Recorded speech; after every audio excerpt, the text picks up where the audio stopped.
Selamat siang, saya Agus Fikri Saputra ingin mempresentasikan materi tentang penyusunan anggaran persediaan.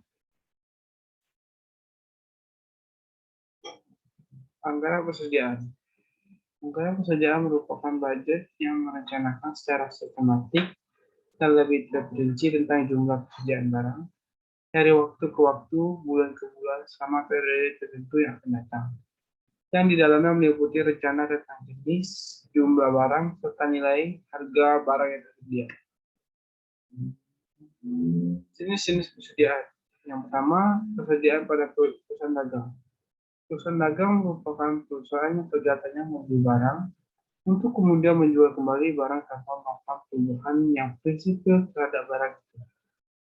Yang kedua, persediaan yang terdapat pada perusahaan industri yang terdiri dari persediaan bahan mentah, persediaan komponen-komponen rakitan, persediaan bahan pembantu, persediaan barang dalam proses, persediaan barang jadi.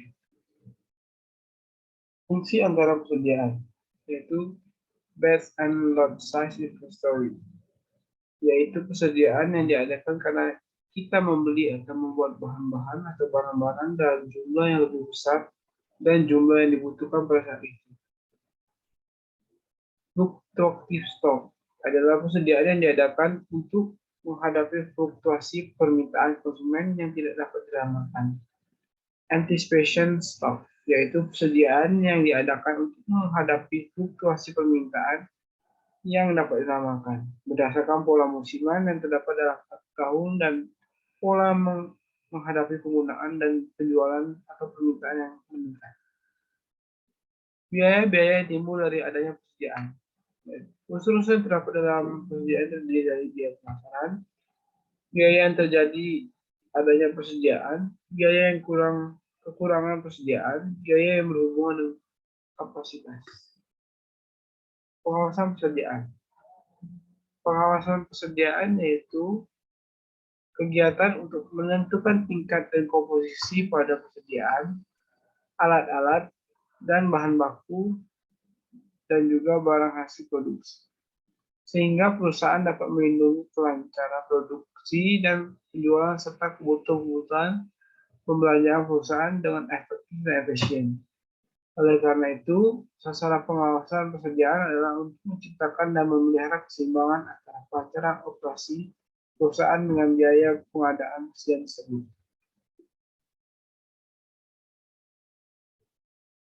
Manfaat dari persediaan itu menekan investasi modal dalam persediaan pada tingkat yang minimal. Kedua, mengeliminasi atau mengurangi pemborosan dan biaya yang timbul dari penyelenggaraan persediaan yang berlebih, kerusakan, penyimpanan, dan lain-lain. Tiga, menghindari risiko penundaan produksi dengan cara selalu menyediakan bahan yang diperlukan. Yang keempat, membantu untuk memudahkan manajemen di dalam melakukan pengendalian terhadap persediaan. Fungsi-fungsi pengawasan persediaan sebagai berikut. Menetapkan suatu prosedur yang mungkin perusahaan mendapatkan pemasok yang cukup baik dari segi mutu maupun jumlah. Kedua, menetapkan suatu sistem yang penyimpanan yang baik yang mungkin persediaan terpelihara dan terlindungi dari kehilangan atau kerusakan. Tiga, menetapkan suatu mekanisme pengaturan dalam pengeluaran dan penyampaian pada bagian atau tempat yang membutuhkan dan dapat dilakukan secara cepat. Yang keempat, mempertahankan persediaan dalam jumlah yang optimum setiap saat. Tujuan-tujuan dari pengawasan persediaan sebagai berikut. Pertama, menjaga jangan sampai perusahaan kehabisan persediaan sehingga dapat mengakibatkan terhentinya kegiatan produksi. Menjaga agar pembentukan persediaan oleh perusahaan tidak terlalu besar sehingga biaya-biaya yang timbul dari persediaan tidak terlalu besar. Tiga, menjaga agar pembelian secara kecil-kecilan dapat dihindari karena ini akan berakibat biaya pemasaran menjadi lebih besar. Cara menentukan jumlah persediaan. Faktor-faktor yang mempengaruhi safety stock yaitu yang pertama, faktor pertama yaitu faktor pemakaian atau penjualan bahan.